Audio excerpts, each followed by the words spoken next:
بسم الله الرحمن الرحيم.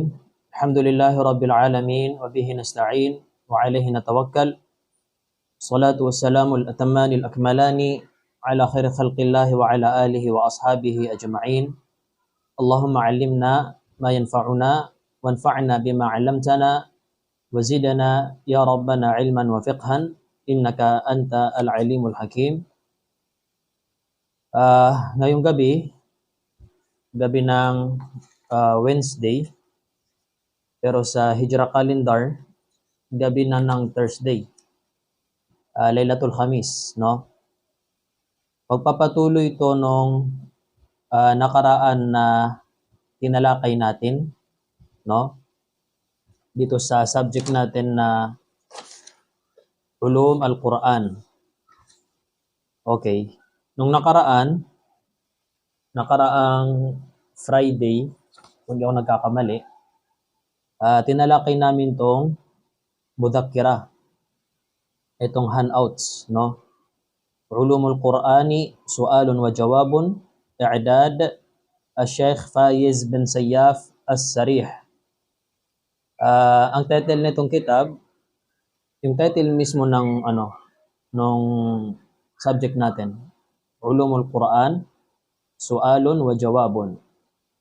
Yung author, pinadaan niya yung pagtuturo niya, pagbahagi niya ng Ulumul Quran sa pamamagitan ng pagtatanong at pagsasagot.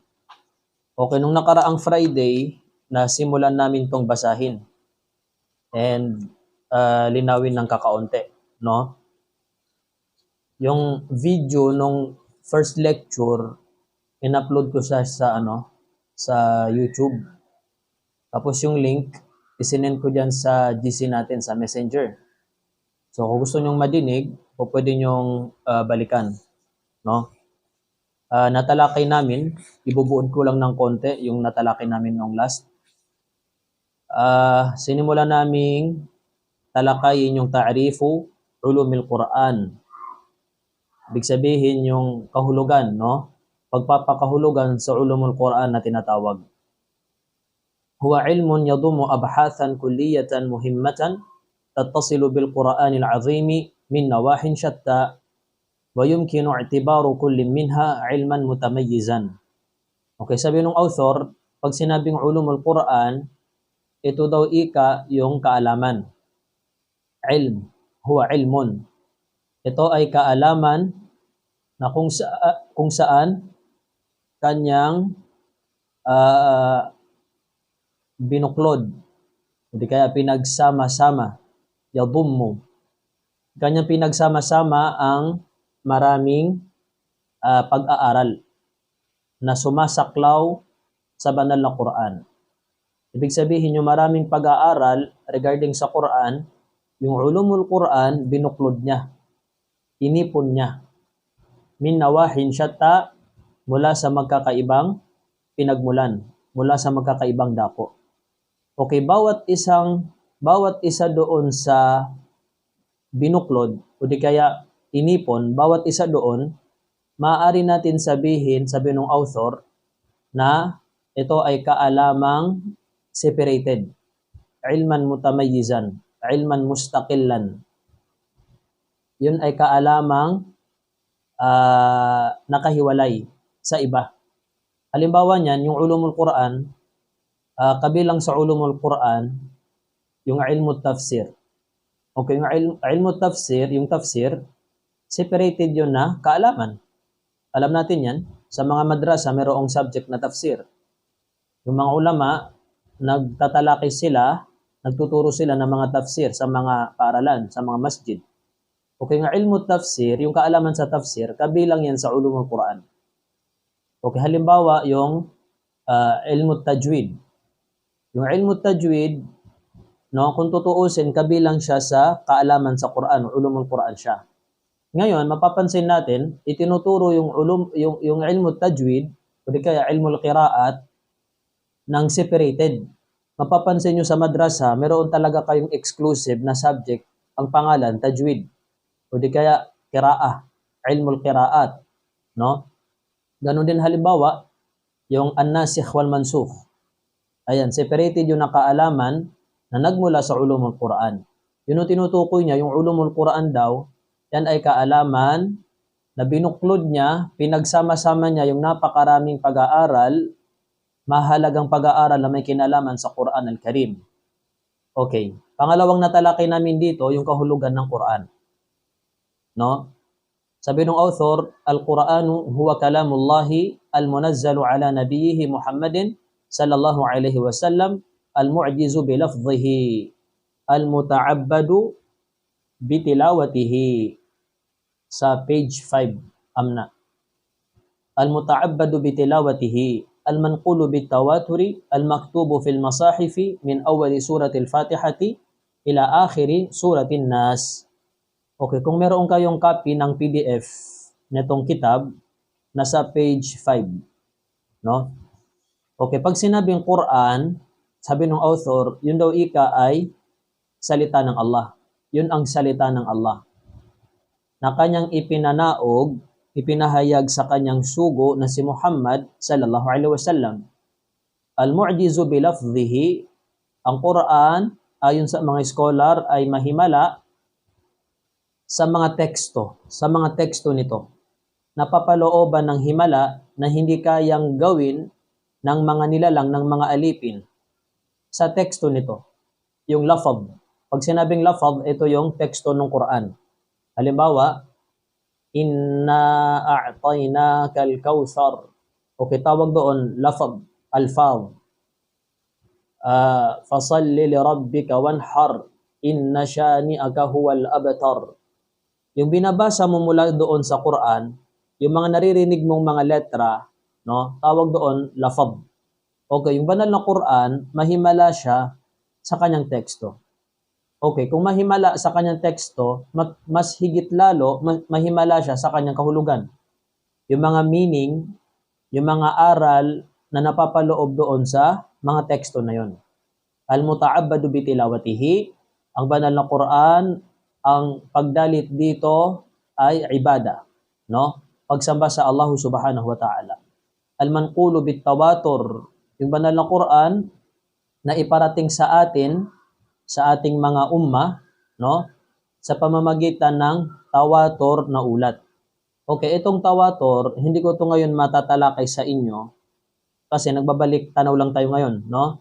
Doon sa first lesson ko na explain namin yun nung last Friday. So, pwede niyong panoorin doon sa GC, yung link niya. Okay, al-maktubu fil masahif. Ang Quran na tinatawag, ito daw ang nakasulat sa mga mushaf na nagsisimula sa suratul Fatiha at nagwawakas sa suratul An-Nas. Okay, yan yung sagot kapag ang tanong mo, ano ang Quran? Kasi yung Quran, hindi siya direct na itinatranslate sa ibang wika, sa ibang lingwahe, no? Binigay kong halimbawa dito sa mga nakinig sa akin nung last Friday. Pag magbabasa ka ng mushaf na translated in English, makikita nyo sa front page niya, front cover, ang nakalagay doon sa front cover, Al-Quran Al-Karim, and then nandoon yung translate niya sa cover, the Holy Quran, o the Noble Quran. Mapapansin nyo, yung word na Quran, hindi siya nakatranslate. Ang nakatranslate lang yung word na Al-Karim, o di kaya Al-Azim. Ganoon din, kapag ang binuklat mo, hinawakan mo, yung Tagalog na translated, Filipino translated, makikita mo doon nakasulat Al-Quran Al-Karim. And then sa baba niya, ang maluwalhating Quran. Ganun ulit, yung Quran hindi siya nakatranslate. Ang itinranslate lang sa wikang Tagalog yung Al-Karim o di kaya Al-Azim. Ang banal na Quran, ang maluwalhating Quran. Sa aming mga Maranao, meron kaming mushaf na translated in Iranon, di kaya Maranao. No, alam ko sa Maguindanao ngayon, binubuo na yung kinocompile na sa isang mushaf yung Maguindanao translated. Meron ng Maguindanao translated kaso hindi pa siya nakakompile sa isang mushaf. Ngayon pa lang ata nila kino-compile ng buo from Suratul Fatiha down to Suratul An-Nas. Sa Maranao, yung mga Maranao tribes, meron na silang mushaf na translated in Maranao from Surah Al-Fatiha down to Suratul An-Nas. Hindi pa tayo sinisilang, meron na. Noong 90s pa yan. Okay, makikita nyo doon, nakalagay Al-Quran Al-Karim, and then yung translated niya in Maranao dialect. So, Quran, sasalaan. No? Ganun ulit. Ang itinranslate lang in Maranao dialect, yung word na Al-Karim. Yung Quran, nanatili siya sa original na Arabic niya. Ang sagot, kasi, yung meaning ng Quran, mahaba. Diba? Okay. And then, nung last Friday, napag-iba rin namin yung Quran na tinatawag, pati yung Hadithul Qudsi. Okay, hindi ko ngayon mababanggit sapagkat kailangan natin ng oras para sa new lesson natin. Okay, ngayon, sa page 6, sa may mga PDF copy, tingnan nyo yung page 6, Su'al Ar-Rabi'. Question number 4. Sabi ng author, ma mawdu'u ulumil Quran? Ma mawdu'u ulum al-Quran? Okay, ang tanong, ano daw ika ang paksa, no, pangunahing paksa na napapaloob sa ulumul Quran? Yung main topic. Halimbawa, anong matututunan ko, mababasa ko diyan, maunawaan ko pag inaral ko yung ulumul Quran. No? Okay. Sabi ng author, mawdu'uhu, ang main topic ng ulumul Quran, Al-Quranul Karimu min ayyati nahiyatin minan nawahi al-madhkurati fi ta'rif. Okay, unawain nyo to sa Tagalog. Ang napapaloob na mawdu', paksa sa ulumul Quran, ay ang Quran al-Karim, ang banal na Quran, ang salita ng Allah. Yung araw-araw nating binabasa na Suratul Fatiha sa sala. Yung binabasa natin araw-araw na Ayatul Kursi. Yung binabasa natin araw-gabi na Suratul Ikhlas, Suratul Falaq, Suratul Nas. Okay, yun yung napapaloob doon. No? Na kung saan tatalakayin doon sa ulumul Quran yung bawat kaalaman na may kinalaman sa Quran. Halimbawa, yung asbabun nuzul na tinatawag. Pag sinabing asbabun nuzul, ito yung mga ulat kung kailan ipinahayag ng Allah kay Propeta sallallahu alaihi wasallam yung mga ayat. Hindi kaya yung surah. No, merong ilm mustaqil, merong separated na knowledge diyan. Ilmu asbabin nuzul tawag nila diyan. No? So kabilang yan sa mahahalagang marapat na malaman ng Muslim kung gusto niyang maunawaan yung Quran al-Karim.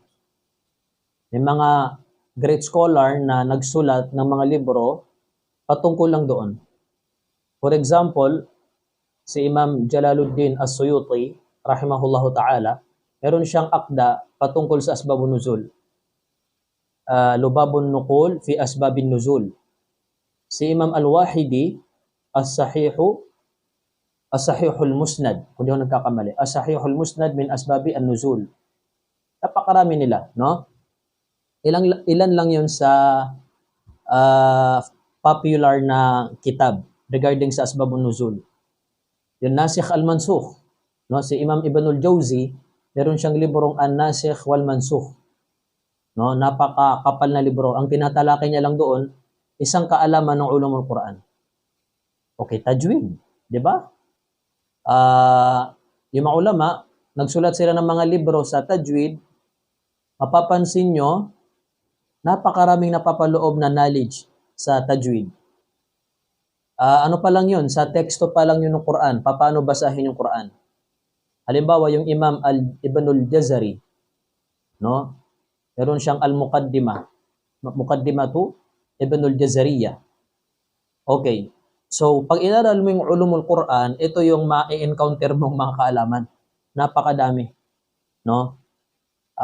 Kumbaga sa pagkain, hindi ka mabubusog sa ulumul Quran. No? Kulang na kulang yung taon para aralin mo yung ulumul Quran. Itong binabanggit natin dito, mga pahapyaw lang to. No, introduction tong inaaral natin ngayon. Okay. So yun yung sagot sa tanong na ano ang napapaloob na kaalaman, topic, pangunahing paksa sa ulum al-Quran. Okay, as-su'al al-khamis, panglimang tanong. Ito, mahalaga to. Ma thamaratu ta'allumi ulumil Quran? Okay, mga nag-aaral ng Arabic language, ano ibig sabihin ng thamara? Thamaratun. Thamaratun. Ano bi?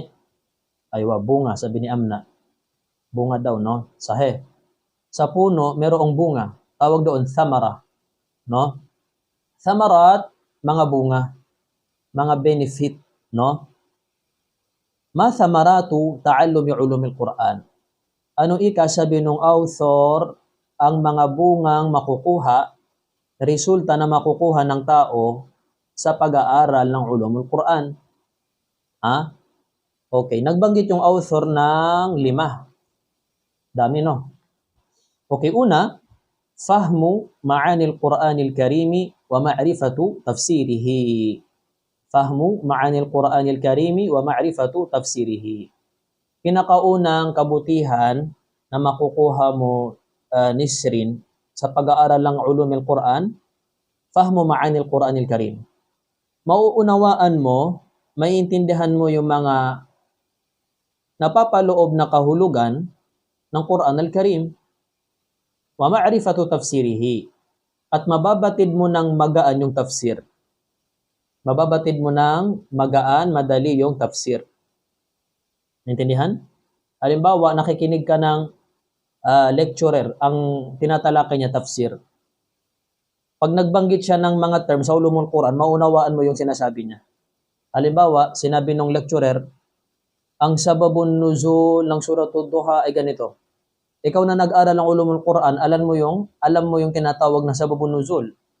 Ngayon, yung iba, hindi nila alam. Lack of knowledge sila sa sababun nuzul na tinatawag.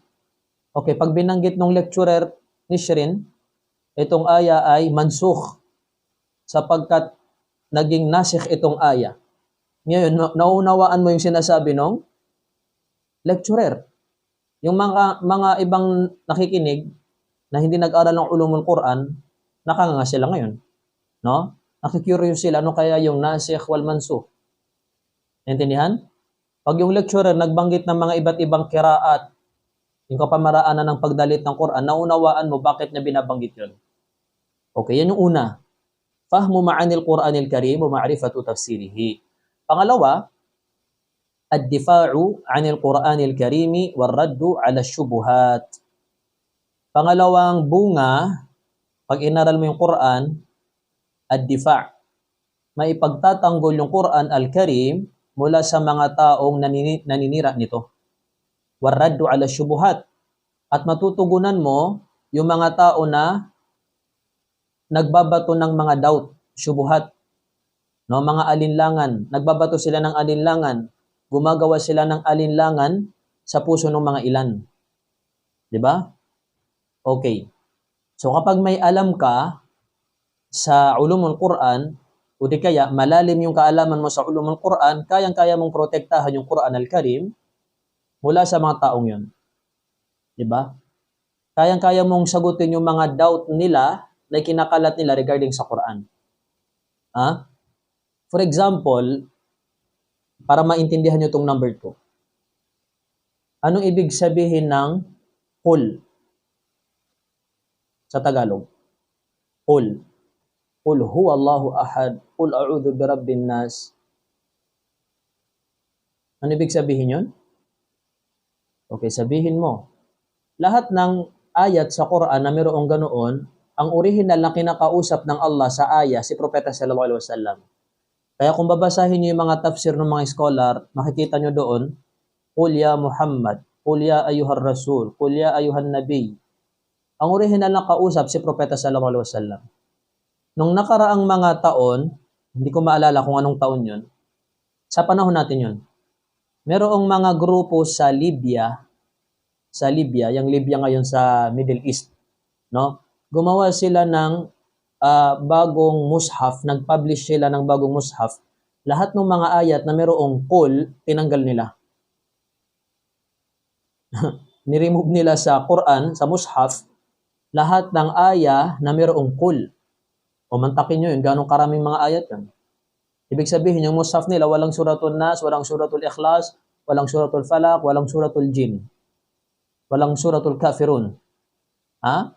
Dagdag mo pa dyan yung mga ayat sa banal na Quran na merong qul. No? Nung tanungin sila, bakit? Sabi nila, kasi yung mga ayat na yan, lahat yan naka-address kay Propeta sallallahu alaihi wasallam nung buhay siya. Ngayong wala na siya dito sa dunya, nawafat na siya, kailangan matanggal yan para hindi mahirapan yung mga Muslim daw na aralin yung Quran. Okay, tama kaya yun? Yung dahilan nila? Hindi yun mga ulama, mga ano lang yun. Mga may mabuting layunin, kaso nga lang, mangmang, no? Okay, mali. Kung sasabihin nila na yun ay naka-address kay Propeta sallallahu alaihi wasallam, hindi lang qul matatanggal mo dyan, napakadami. Ha? Napakadami mong mabubura sa banal na Quran al-Karim. Okay, yung taong yun, hindi niya alam yung sababun nuzul na tinatawag. Merong kaida sa banal na Quran na sinabi, sa ulumul Quran to, pati sa usulul fiqh, al-ibratu bi'umumil alfadhi la bi khususil asbab. Al-ibratu bi'umumil alfadh la bi khususil asbab. Ang titingnan sa mga ayat na binabanggit sa Quran ay yung pagkakasaklaw ng mga alfadh, pagkakasaklaw ng mga teksto ng Allah sa banal na Quran. Hindi yung pagkakatumbok nung dahilan kung bakit ipinababa yun. Kasi kung sasabihin natin na yung ayan na yan ay kay Propeta sallallahu alaihi wasallam yan, kay Abu Bakar, kay Umar, ang tanong, meron bang ayan na ipinahayag yung Allah para sa mga Pinoy? Ha? Meron ba? Wala. Meron bang ayan na ipinahayag yung Allah para sa mga tausug? Wala rin. Para sa mga American? Wala. O ngayon, walang Quran kung ganoon. No? Ibig sabihin, maglalaho yung Quran sa paglaho ng mga sahabatu, ridwanullahi alaihim ajma'in. Okay. Ang dahilan yun, bakit nangyayari yun? Mangmang sila sa ulumul Quran na tinatawag. Pangatlo, ma'rifatul Qur'ani ala haqiqatihi. Ito yung masakit na sinabi ng author. Napakadaming turil ngayon. Tama, mali. Ako, product ako ng turil. Yung iba sa inyo, produkto ng turil. No? Inaaral yung Quran, araw-araw, gabi-gabi, binabasa yung Quran. Sinasaulado. Meron pang mga paligsahan, patimpalak ng pagdalit ng Quran. Walang masama doon. Kabilang yun sa utos ng Islam, syempre. No? Na isaulado yung Quran, itanim sa puso ng mga bata yung Quran. Kaso, hindi lang doon hahanggan. Hindi lang doon hahanggan na hanggang dila na lang, hanggang bibig na lang yung Quran. Kabilang sa mga sign, major sign ng pagdating ng huling oras, sabi ng Rasulullah, mag-iimam yung isa sa kanila, nakakantahan niya sila. Ibig sabihin, ang pinagbabasihan na lang ng mga tao ay yung kagandahan ng tinig sa pagbasa ng Quran. Yung kahulugang napapaloob, kinalimutan na. No? Okay. Pangatlo, ma'rifatul Qur'ani ala haqiqatihi. Pag nag-aral ka ng Quran, ng ulumul Quran, mababatid mo yung Quran sa reality nito. Yung sa realidad ng Quran. Ngayon, ma-open yung isip mo, hindi lang pala kailangang aralin yung pagdalit, yung tajwid, yung ikhfa, yung idgham. Hindi lang pala kailangang mabatid yung translation niya. Kailangan pala talagang maunawaan ng malalim pa yung tadabbur na tinatawag. Yung pangunahing dahilan kung bakit ipinahayag ng Allah yung Quran sa mga tao. Wadih? Okay, pang-apat, idrakul juhudil mabdhulati fi haqqil Qur'anil Karim. Ayan. Pag nag-aral ka ng Quran, naaabot mo, no? O di kaya nauunawaan mo. O pwede meaning nito, idrak, naaabot, o di kaya nauunawaan. Nauunawaan mo yung effort, matinding effort, no? Nung mga ulama na kanilang ginugol sa Quran al-Karim. Yung mga ulama na araw-gabi nilang ipinaliwanag sa mga tao yung Quran. Mauunawaan mo bakit nila yung ginawa. No, merong mga ulama na hindi na nagkapamilya, hindi na nakapag-asawa dahil sa Quran al-Karim, sa pagtuturo nila. Dahil sa pagtuturo ng pagdalit ng Quran, yung kahulugan ng Quran, no? Yung mga halal, haram sa Quran, no? Yung buong buhay nila, inilaan nila sa Quran. Yun may isip mo, bakit kaya nila yung ginawa? No? Ang sagot, malalim yung pangunawa nila sa Quran al-Karim, yung rights ng Quran, ibinigay nila talaga sa mga tao. Intindihan? Okay. Yan yung sinabi ng Allah sa surah Al-Baqarah, innal ladhina yatluna kitaballahi alladhina atainahumul kitaba yatlunahu haqqa tilawatihi ulaika yu'minuna bihi wa may yakfur bihi fa ulaika humul khasirun. Sa surah Al-Baqarah. Silang mga tao, sabi ng Allah, na pinagkalooban ng kitab. Aming ginawaran ng kaalaman sa kitab. Alladhina atainahumul kitab yatlunahu haqqa tilawatihi. Kanilang dinadalit yung kitab na yan, sabi ng Allah, haqqa tilawatihi, ng tunay na pagdalit. Ngayon, sinabi ng Allah, tunay na pagdalit. Ibig sabihin yun, merong hindi tunay na pagdalit. Si Sheikh Uthaymin, sabi niya, yung tilawatul Quran, dalawa. Yung pagdalit sa mga ayat ng Allah, dalawa. Merong tinatawag na tilawa lafdhiya. Yung babasahin mo yung banal na Quran sa teksto niya. Yung ginagawa natin, nagtatamat tayo, nagmumorize ng Quran. Tawag doon, tilawa lafdhiya. Okay. Na yung mga tao, karamihan sa mga tao, dito lang humanggan yung relation nila sa Quran. Although, kabilang talaga yun sa Islam, kabilang yun sa utos ng Allah, no, kabundok na gantimpala makukuha mo doon. Subalit, hindi lang yun yung relasyon natin sa Quran. No? Pangalawang uri ng tilawa, sabi ni Sheikh Uthaymin, tilawa hukmiya. Isang tawag dito, tilawa ilmiya. Babasahin mo yung mga hukam ng Quran. Yung mga aral ng Allah, babasahin mo. Wadih? Okay. Sabi nung Allah, yung tao na binasa niya yung Quran ng haqqa tilawatihi, tunay na pagbasa at pagdalit, ulaika yu'minuna bih. Sila yung mga taong tunay na naniwala sa Quran. Wa may yakfur bihi fa ulaika humul khasirun. Sino mang itakwil yung Quran, ibig sabihin hindi niya magampanan yung haqqa tilawatihi, yung tunay na pagdalit sa Quran, sila yung mga taong nangalugi sa dunya at higit lalo nangalugi sa kabilang buhay. Ikalima, sa page 7, Dar'u ta'arudi wa hallul ishkal. Parang ano to? Kahalintulad niya yung number 2. Dar'u ta'arudi wa hallul ishkal. Isang benefit ng pag-aaral ng ulumul Quran al-Karim, dar'u ta'arud. Yung mga ta'arud, ibig sabihin ng ta'arud, hindi pagsasang-ayunan. Hindi pagsasang-ayunan ng mga ayat. Contradiction sa English, no? Yung Quran, kailangan maunawaan natin na kailanman walang ta'arud na nagkaroon dyan. Walang contradict na nangyayari sa banal na Quran. Nagiging contradict lang siya dahil sa pangunawa, babaw na pangunawa ng mga tao. Doon siya nagkakaroon ng ta'arud.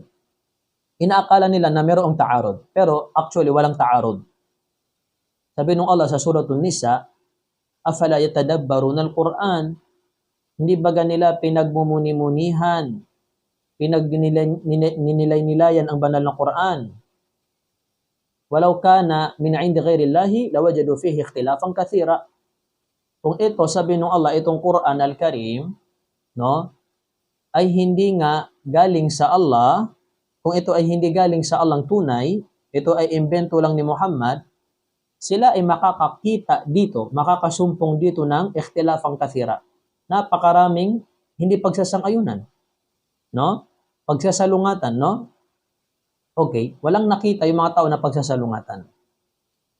Nagkakaroon lang ng pagkakasalungatan yung Quran sa taong hindi niya maunawaan yung ayah. Pero sa mga ulama, sa mga scholar na nag-aral talaga ng Quran, no? Pati ng sunnah ni Propeta sallallahu alaihi wasallam, walang ta'arud kailanman. Intindihan? Okay, ngayon, pag nag-aral ka ng ulumul Quran, mapapawala mo yun. Wahalul iskal, no? Ma-resolve mo yung mga problemang namumuo sa isip ng mga tao regarding sa Quran. Wadih? Mal musammayat al-ukhra li'ulumil Quran. Mal musammayat al-ukhra li'ulum al-Quran. Ano ang ibang katawagan? Musammayat. Ano ang ibang katawagan sa ulumul Quran? Meron pa bang ibang tawag? Gaya ng nahu, di ba? Isang tawag nila doon, qawaid. Yung tajwid, isang tawag, tahsin. Okay, sa ulumul Quran, meron pa bang ibang tawag? Okay, sabi ng author, yusamma bi'ulumi tafsir. Tinatawag to sa isang pangalang usul at tafsir. Usul at tafsir. Okay, ibig sabihin, pag narinig yung usul at tafsir, napapaloob doon yung ulum al-Quran. Wadih? Merong mga libro na title niya Usul at-Tafsir. Si Sheikhul Islam Ibn Taymiyyah, meron siyang muqaddimah, introduction sa Usul at-Tafsir. Tinawag niya yun na muqaddimah fi Usul at-Tafsir. Jadi kaya muqaddimatu at-Tafsir. Si Sheikh Muhammad bin Salih Al-Uthaymin, meron siyang Usul at-Tafsir. Title mismo nung libro niya, Usul at-Tafsir.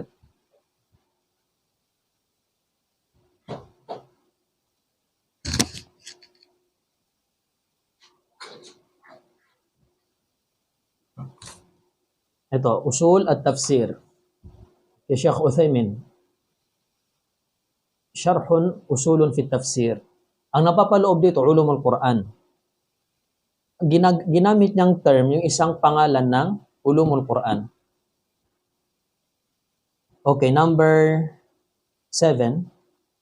Mimma yustamaddu hada al-ilmu. Mimma yustamaddu hada al-ilm. Pangpitong tanong, mula saan hinahango ang kaalaman na yan? Saan yan hinango? Saan yan nagmula? Diba? Okay. Ang sagot, yustamaddu hada al-ilmu awalan min al-Quran, thumma min as-sunnah wa aqwali as-sahabati wa tabi'in. Tatlo. Yung ulumul Quran na inaaral ng mga tao ngayon, itinuturo ng mga scholar, hinango yan, una, mula sa banal na Quran. Pangalawa, mula sa sunnah ni Propeta sallallahu alaihi wasallam. Pangatlo, mula sa mga aral na iniwan ng mga sahaba ridwanullahi alaihim, pati ng mga tabi'un. Wadih?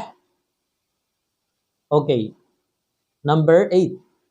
Ma hukmu ta'allumi ulumil Quran? Ma hukmu ta'allumi ulumil Quran? Sa Tagalog, ano ang rulings, no? Ano ang hatol ng Sharia ng Islam sa pag-aaral ng ulumul Quran? Anong rulings niya? Wajib, sunnah, sunnah muakkada, no? Okay, ang sagot, fardu kifaya. Fardu kifaya. Pag sinabing fardu kifaya, ito yung obligado na ipinag-utos ng Allah, no? Na pag ginawa ng ilang mga tao na kabilang sa mga Muslim, saqat al-ithmu 'anil baqin, no? Mawawala yung pananagutan sa iba. Kasi sinalo nung iilan. Naintindihan? Di ba tinatalak ito sa fiqh? Halimbawa ng fardu kifaya, al-adhan wal iqama. Yung pag-aadan pati pag-iqama. Okay, marami pang halimbawa. Hindi ito yung oras para talakayin itong fardu kifaya. Hindi siya fardu ain, hindi siya individual obligatory. Obligado siya, subalit hindi siya pangkalahatan, no? Okay. Ang mangyayari dito kapag sinabing fardu kifaya, kapag walang isang nag-aral sa atin ng ulumul Quran. Halimbawa, sa Pilipinas, yung Muslim doon, yung mga Bangsamoro sa Pilipinas, ni isa walang nag-aral ng ulumul Quran. Ano mangyayari? Lahat ng Bangsamoro makasalanan. Mananagot sila sa Allah sa kabila buhay. Bakit? Walang nag-aral sa kanila ni isa ng ulumul Quran. Ngayon halimbawa, ipagpalagay natin merong isa, dalawa, 10, 100 na nag-aral lang ulumul Quran, sakat al-ithmu anil baqin. No? Nasalunan nila, mawawala na yung pananagutan ng fardu kifaya sa ilan. Okay, yun yung fardu kifaya na tinatawag. Ika-Sham, mal farq bain al-mushaf wal Quran. Ayan, ito yung paulit-ulit kong kinokorek sa mga nag-aaral sa mga turel. Nung last Friday, minention ko rin to. Ano ang kaibahan ng mushaf sa Quran? Okay, ang sagot, al-mushaf huwa ismun lil maktubi min al-Qurani al-majmu'i bayna ad-daffataini. Pag sinabing mushaf, ito daw ang pangalang itinatawag sa kinasusulatan ng Quran al-Karim. Al-majmu' bayna ad-daffatayn na nakakompile sa dalawang daffa. Ibig sabihin, naka-bind. Gaya ng mga mushaf natin ngayon. Diba? Tawag doon sa papel, sa tinta na kinasusulatan ng salita ng Allah, tawag doon mushaf. Okay, pag sinabi naman Quran, huwa ismun li kalamillahi ta'ala alladhi takallama bihi al-maktubi fil masahif. Yung Quran naman daw yan yung katawagan sa salita ng Allah na kanyang sinabi na nakasulat ngayon sa mga masahif. Wadih? Kaya bawal mong sabihin na nasaan yung Quran ko. No? O di kaya bawal sabihin ng teacher sa kanyang mga students, o mga anak, dalhin nyo bukas yung mga Quran nyo. O di kaya, bro, sister, nakita mo ba yung nawawala kong Quran? Mali yung kanoong pangusap. Ang tama, mga anak, dalhin nyo yung mga masahif nyo bukas. O mga anak, paki-cover yung mushaf nyo. Huwag nyo sasabihin, paki-cover yung Quran nyo. Yung Quran, i-address lamang natin yung Quran sa Allah subhanahu wa ta'ala. Yung mushaf, kahit kanino. Mushaf ni fulan, di ba? Kaya sa panahon ng Uthman bin Affan, nung inipon niya yung Quran al-Karim, no, sa isang mushaf, yung mga qiraat sa isang mushaf, tinawag yun na mushaful imam. No, mushaf al-imam. Isang tawag, mushaf Uthman. Okay. Pang-10.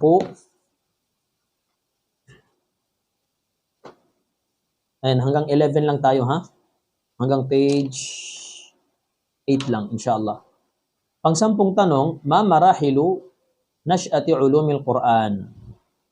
Marahil. Pag sinabing marahil, plural yan ng marhala. Mga baitang. Ma marahilu nash'ati ulumil Quran? Ano daw ang mga baitang ng pagsisimula ng ulumul Quran? Kailan nagsimula yung ulumul Quran? Sino-sino yung mga unang mga ulama na nagsulat ng Quran? Ulumul Quran. Di ba? Kailan na-iakda, na-isulat yung mga kitab sa ulumul Quran? Okay, dito sa kitab na ginagamit natin, sabi niya, marra ulumul Qur'ani bi 4 marahil. Dumaan ang pag-usbong ng Quran, ulumul Quran sa 4 na baitang. Unang baitang, unang stage, marhalatul musyafaha wa talaqqi fil qarnil awwal. Marhalatul musyafahati wa talaqqi fil qarnil awwal. Okay, ito yung pinakaunang baitang. Nangyari to sa panahon ng mga sahaba kasama si Propeta sallallahu alaihi wasallam. Ano yung level na yon? marhalatul musyafaha. Ito yung baitang na inaaral nila yung ulumul Quran sa pamamagitan ng musyafaha. Pag sinabing musyafaha, direct nilang nadidinig yung ulumul Quran kay Propeta sallallahu alaihi wasallam. From word syafa, lips. Ibig sabihin, direct nilang nakikita, napapanood kung paano itinuturo ng Rasulullah yung ulumul Quran. Na wala silang binabasang libro. Wala silang kodigo, wala silang kitab na hawak na ini-explain ni Propeta sallallahu alaihi wasallam. Mismo si Propeta Muhammad sallallahu alaihi wasallam yung nagturo ng ulumul Quran sa mga tao. O, ganoon din yung mga sahaba. Yung mga sahaba ridwanullahi alaihim, nagtatanungan sila sa bawat isa regarding sa ulumul Quran ng direct talaqi. Ito yung tinatawag na talaqi. Halimbawa, yung isang sahaba, meron siyang hindi alam regarding sa sababun nuzul, tatanungin niya yung kasama niyang sahaba. Kapatid, ano ang pagkakaalam mo sa ganitong aya? Kailan to ipinababa? Kailan to ipinahayag ng Allah subhanahu wa ta'ala? Yung mga sahaba, alam nila yan syempre. Nasaksihan nila yung fatrat, yung waqtul wahi, di ba? Waqtul nuzul. Sila yung mga karakter sa panahon na yan. No? Kaya makikita nyo, yung mga sahaba ridwanullahi alaihim, binabanggit nila, inihahayag nila sa mga tao yung kaalaman nila regarding sa banal na Quran, no?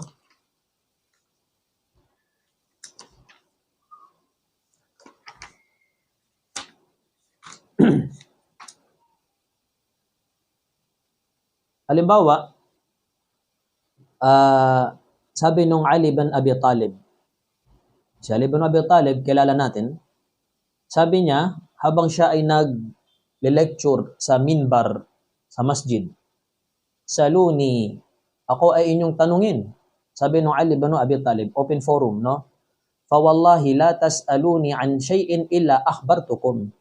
Sumpaman ikas sa Allah, sabi nung Ali bin Abi Talib, wala kayong itatanong sa aking bagay, liban na lamang na ikukwento ko sa inyo yan ng madetalyado. Naintindihan? And then sabi niya, wasaluni an kitabillah. Kung gusto nyo, tanungin nyo ko sa Quran, sa aklat ng Allah. Fawallahi, sumpaman ika, sabi nung Ali bin Abi Talib, no? Sa Allah, ma min ayatin illa wa ana a'lamu abilaylin nazalat am binaharin am fi sahlin am fi jabalin. Sumpaman sa Allah, walang ayat dyan sa Quran, liban na lamang na alam ko kung kailan yan ipinahayag kay Propeta sallallahu alaihi wasallam. Gabi ipinahayag o umaga. At alam ko rin kung saan ipinahayag, sa patag o sa bundok. No? Ganon din yung Abdullah bin Mas'ud. Sabi ng Abdullah bin Mas'ud, wallahi, alladhi la ilaha ghayruhu.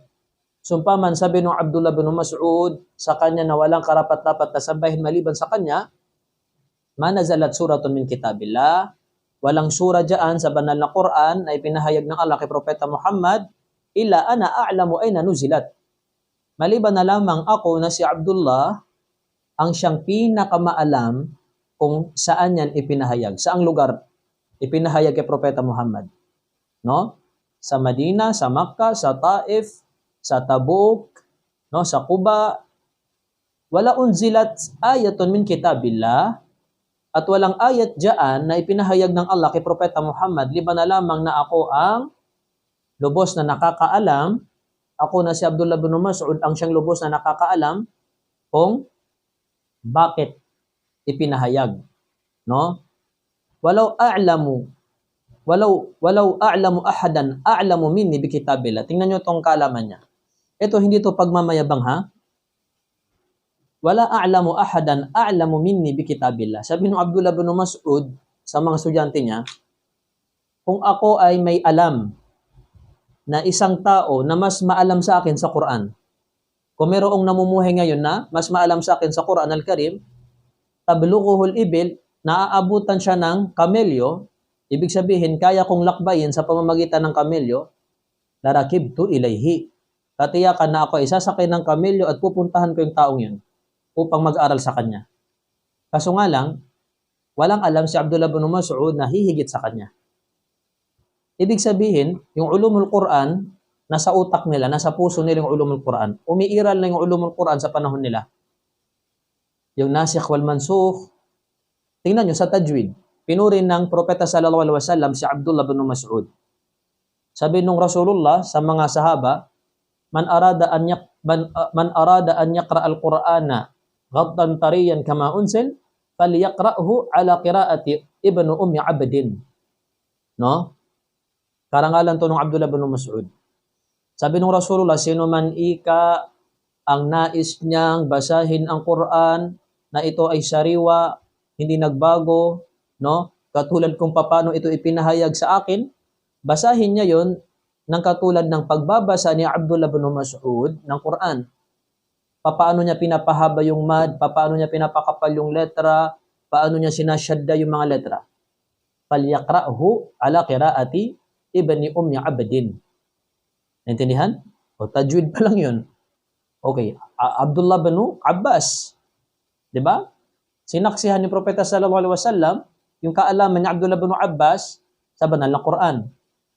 Sanggol pa lang, infant pa lang si Abdullah bin Abbas, karga siya ng Rasulullah, ipinagdua siya ng Rasulullah. Allahumma faqihu fid din, fid diri wa 'allimhu ta'wil. Ya Allah, ipaunawa mo sa kanya ang iyong din, ang Islam, at igawad mo sa kanya ang interpretasyon ng banal na Quran. Yung tafsir na tinatawag. Okay. Yun yung unang baitang. Inaaral, itinuturo yung ulumul Quran noong first century sa panahon ng mga sahaba, first generation ng musyafaha. Direct na pag-aaral. Okay, pangalawang baitang, al-marhalatu thaniya, marhalatu tadwini, dimna kutubin ukhra, kakutubil hadith. Okay, pangalawang baitang, nung dumating yung marhalatu tadwin, ito yung era, panahon na isinusulat na yung mga kaalaman. Isinusulat na yung mga kutubul hadith. Diba? Umiral na yung mga ulama na nag-akda ng mga kitab. Okay, unang naisulat, yung ulumul Quran, hindi siya separated. Naka-attach siya sa kutubul hadith. Sa mga libro ng hadith. Al-marhalatu thalitha, pangatlong baitang, pabilisin natin ito ng konti. Marhalatu tadwin wa ta'lif, al-mustaqil. Okay, ngayon, pangatlong baitang, yung iniakda na, isinulat na ng mga scholar, yung ulumul Quran ng mustaqil. Ibig sabihin ng mustaqil, separated na siya. Meron ng isang libro ng ulum al-Quran. No? Intindihan? Hindi na siya nakalagay sa kitab ng hadith. Wadih?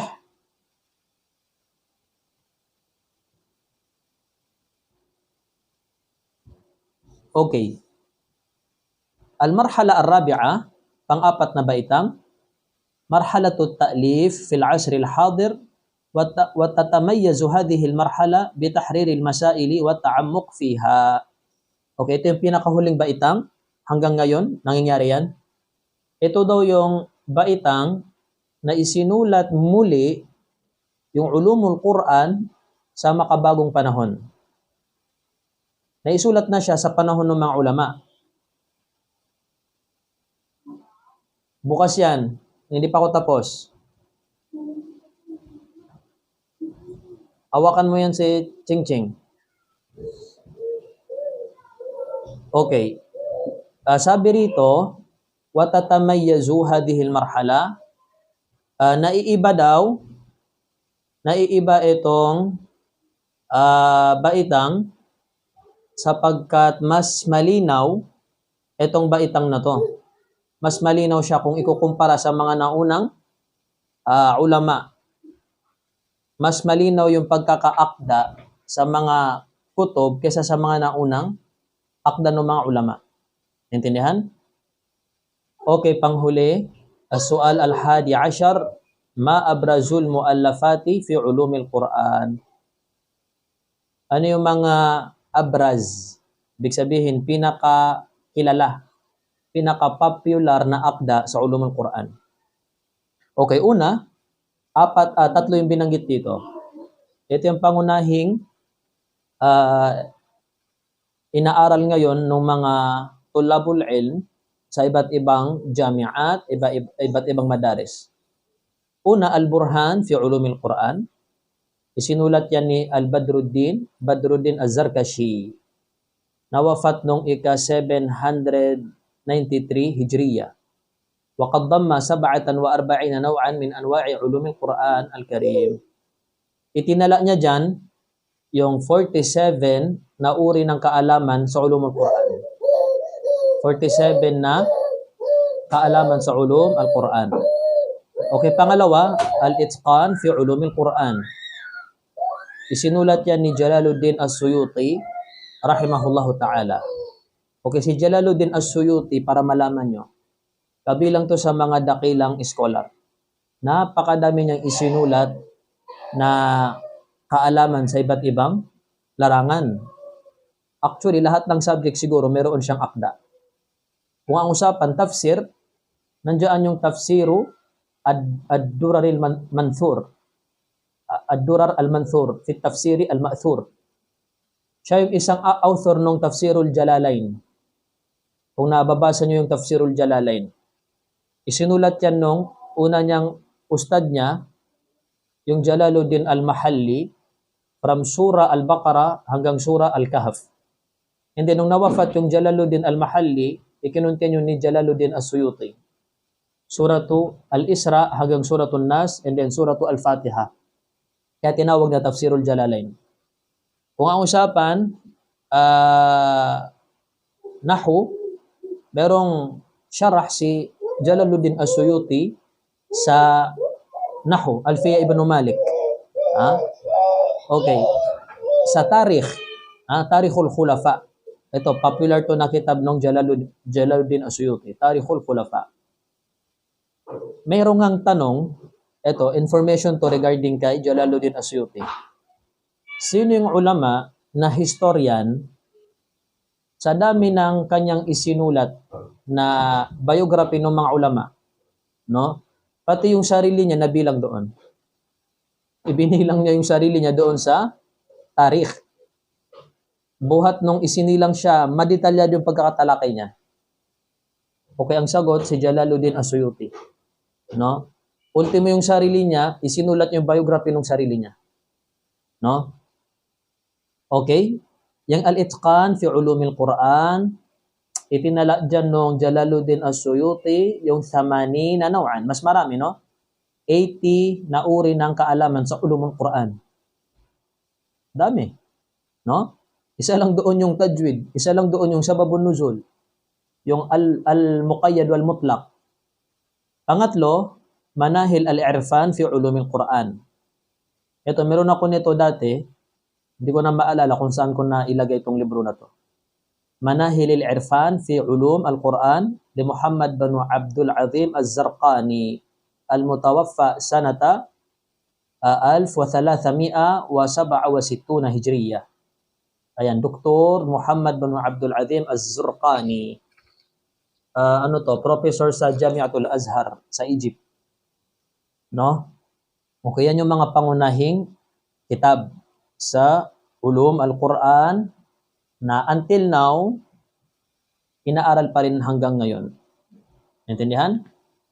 Okay, so siguro hanggang dito na lang. Mag-iisang oras na rin tayo. Sino may tanong? Man indaha sual?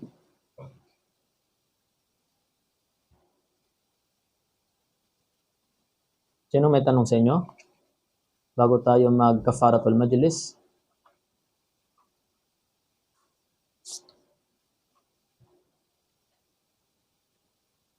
Okay, kung wala na, hanggang dito na lang.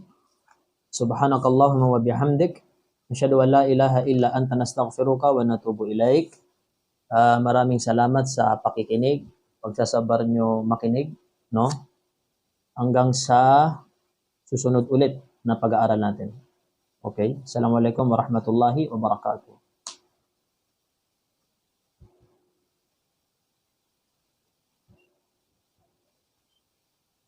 Right. Ayyakum na.